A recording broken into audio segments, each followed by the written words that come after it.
So I'm going to talk today about the title of my presentation are impacts of CI scoring on the food, feed, and fuel industries. And as I was going through this morning, I thought to myself, if you would have told me 10 years ago I was giving this presentation, I'd say you're crazy. So it's just amazing how things change quickly over time, and this movement towards the carbon reduction in our environment is very interesting, and it actually we've been doing it for over 100 years. So it's the core of our business. Oops. I thought I'd give a real quick overview of who NARA is. Sometimes you might hear people say National Renders Association, and some of you might remember that we changed our name in 2019 from NRA to NARA. So we've been NARA ever since. But we were founded in 1933, so we're not a young organization. We've been around for a while. We represent over 95% of the rendering in U.S. and Canada. We have members that are packer members and independent renders. So how our industry is structured, some renderers are independent renders who have contracts with slaughterhouses, locker plants, even grocery stores to pick up expired meat and pick up used cooking oil. The packer renders, of course, it's just how it sounds. It's your big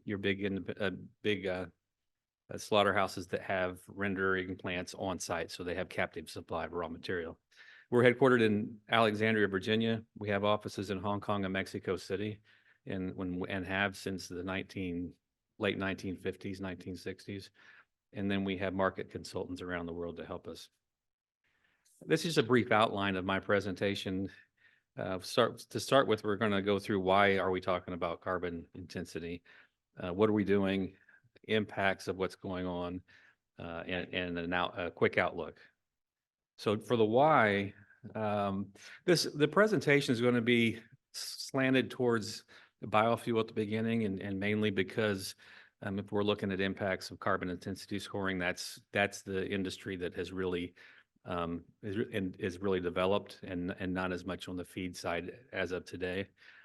But so on the why side, I just put this picture on the bottom here. Why we have society who are demanding climate, a change to climate change and demanding carbon reduction. And that comes through governments who have made goals on carbon reduction, and that filters down then the companies. So I pulled these off the internet this morning, just different. And Charles spoke about this a little earlier. Major companies have all set carbon reduction goal. You can put any major company, Google it, and put in carbon reduction goal, and they'll have one. And so I kind of geared this towards us here because the pet food industry is a big customer of ours. So you have Mars on there and Nestle. Of course, you have McDonald's, and I put Walmart chart on there as well. But everybody has goals by a certain date and how they're going to get there.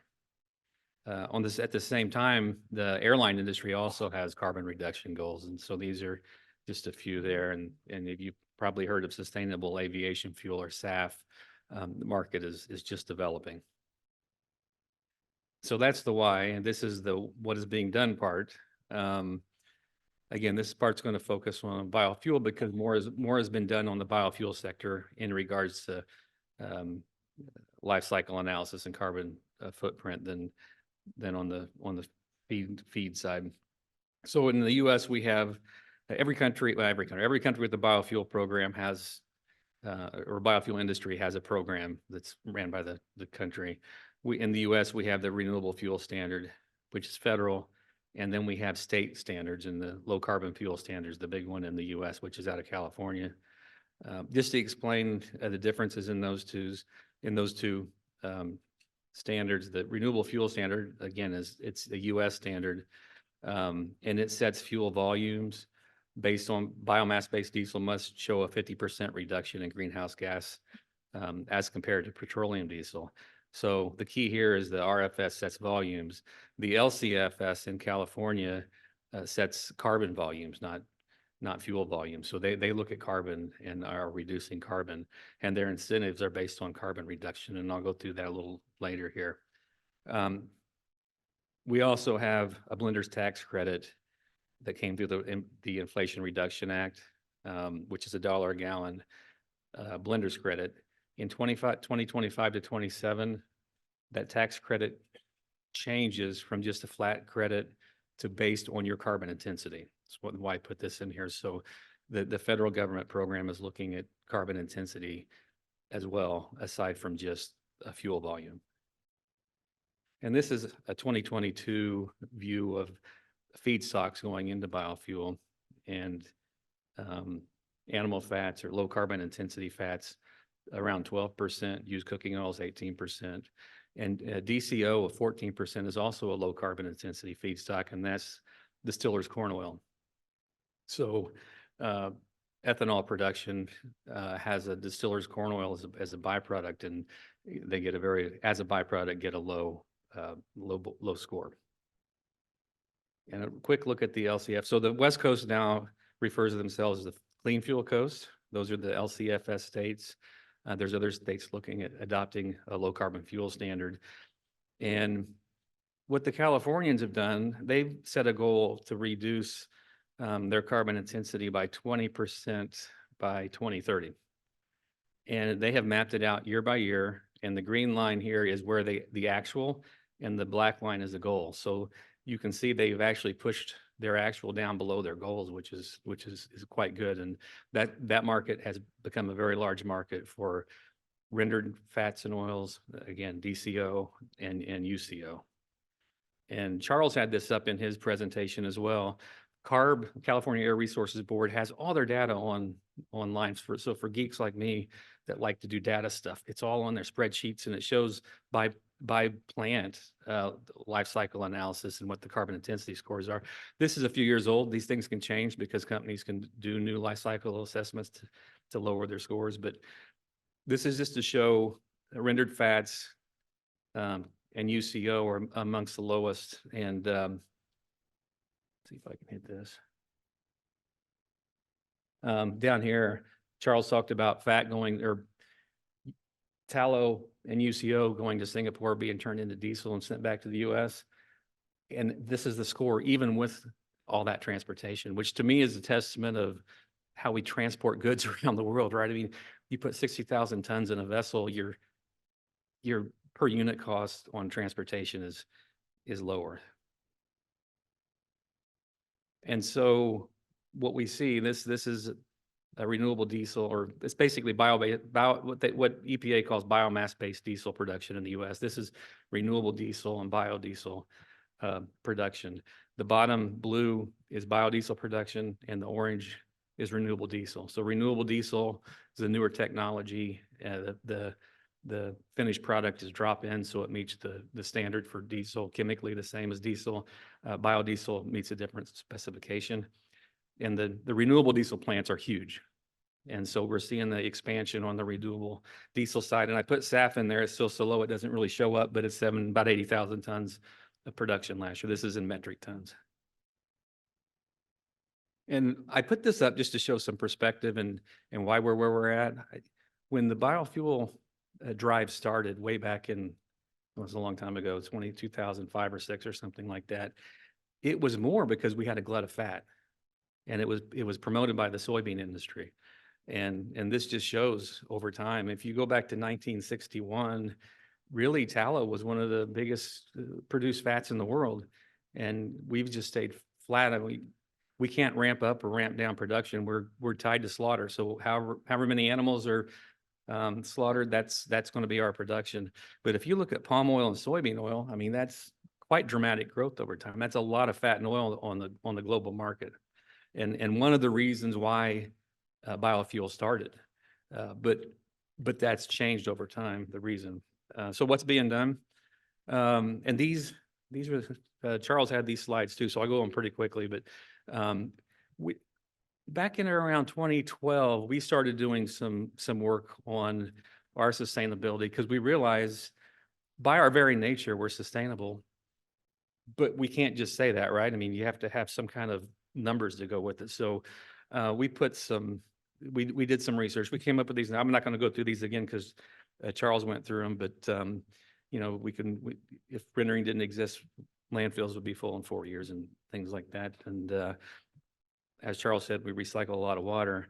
But the one point I'm going to stop at here, all those infographics we did, that's not made up and that's not frou-frou.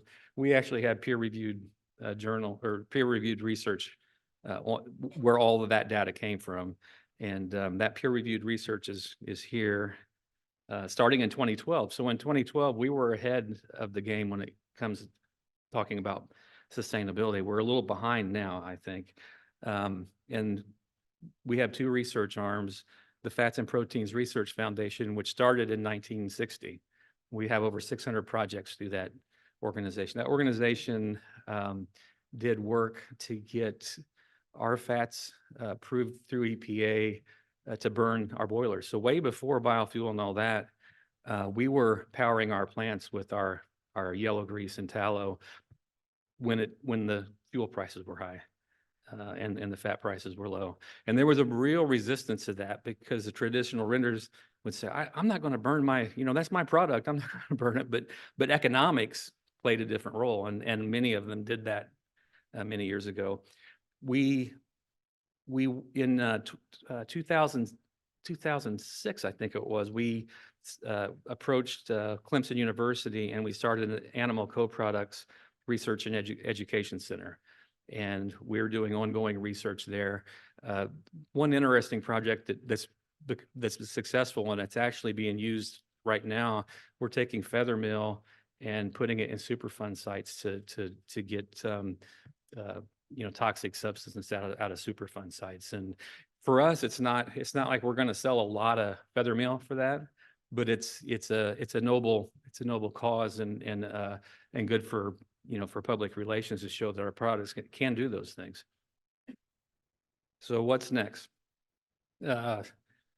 Charles mentioned GFLI. So we're looking, the main reason I went through biofuel the way I did is because that industry is already set up to do life cycle analysis.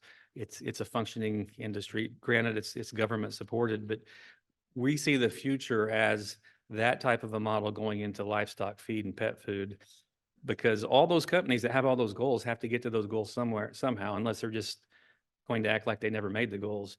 And the way to get there is through their production and through the products that they're using. And pet food specifically could really benefit by looking at the carbon intensity of our raw materials in their finished product, in their sustainability efforts. We are just about ready to hire somebody to put to collect our data as a whole industry through the Global Feed Life Cycle Analysis Institute, or GFLI, which also is recognized by the FAO. So this is a credible source where we can put our data, and it can be used to make for people to make decisions when they're using the feed ingredients. And Charles also made a comment that we have already had a company that had their product rejected because some faulty CI scores that were used. So we're already at the verge of seeing CI scores used in formulations, and could go farther down that road. And so I should have asked Felipe, am I talking too fast for the translators, or you have a delay? Everything is working well. Okay. All right. I forgot we had the translation and I was talking kind of fast. Okay. So ABRA, or the European Fat, ABRA is the Europe, we have a lot of acronyms, European Fat Processors and Renders Association. They're already ahead of us. They collected their CI data and they put it in the GLFI. And this is their data. So this is their carbon intensity scores of their products. From one side to the other here. So as you can see, I mean, now we're putting data to the statement that, hey, we've always been sustainable. Well, this is showing we're sustainable. These are the carbon intensity of render products and against soybean meal.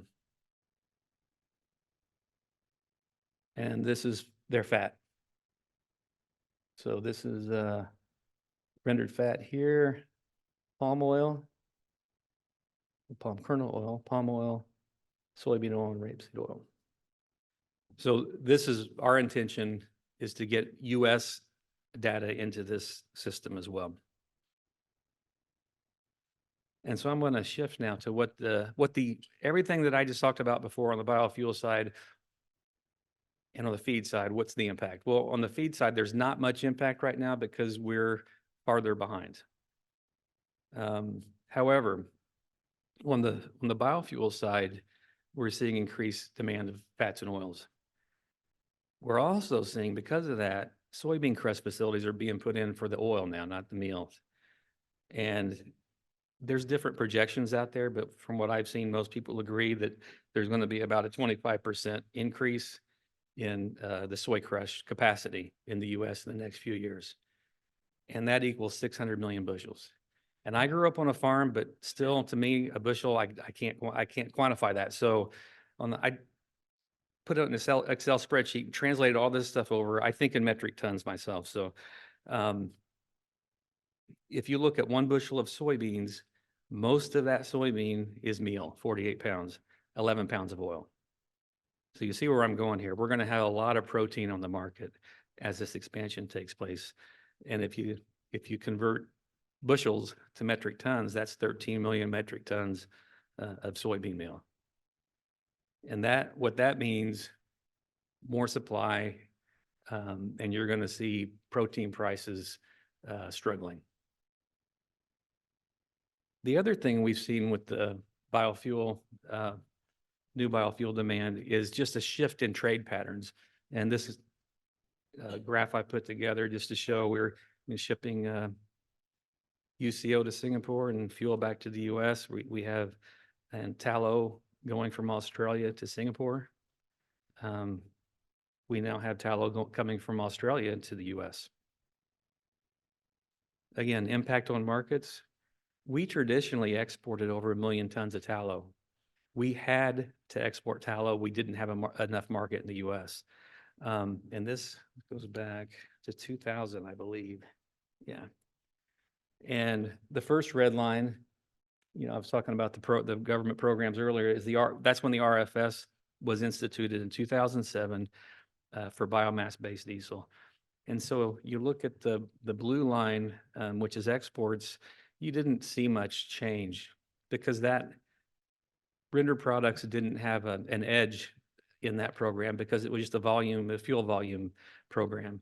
But in 2011, California implemented the LCFS, which we discussed, and that's where rendered fats and used cooking oil really started to be used in biofuel because of the low carbon intensity scores. Again, they're aimed at reducing carbon.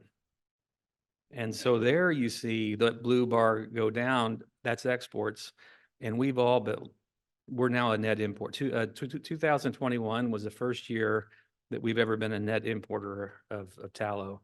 And 2022, our net, we basically negative 269 on net exports. So we're importing more than we're exporting just because of that demand. And I put this up for our chairman, it was his last convention, and his dad owned the business and his brother ran it, and he did. And he was the chairman of NRA. His dad was a chairman and his brother was a chairman. And so 1990, geez, I can't see anymore. 1993 was when his dad was chairman. 2013 was when his brother was chairman, and 2022 was when he was chairman. I just want to show him over time how this market has changed. So we exported 63% of our fat production in the early 1990s, and that's gone down to 9%. And yet our protein production, which had a home in the US, now we need export markets. So it's totally flip-flopped. In the old days, we could absorb all of our protein, but because of things that were discussed earlier, attacks on byproducts, all veg diets and all that kind of stuff, we need the export market now for protein meals. And it's going to be even more important as all the soybean meal comes on the market.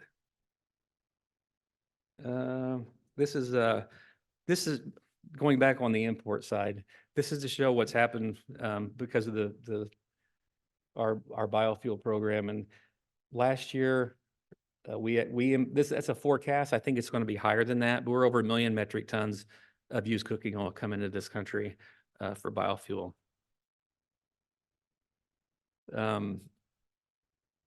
So on our domestic production and use, I'll just look over to the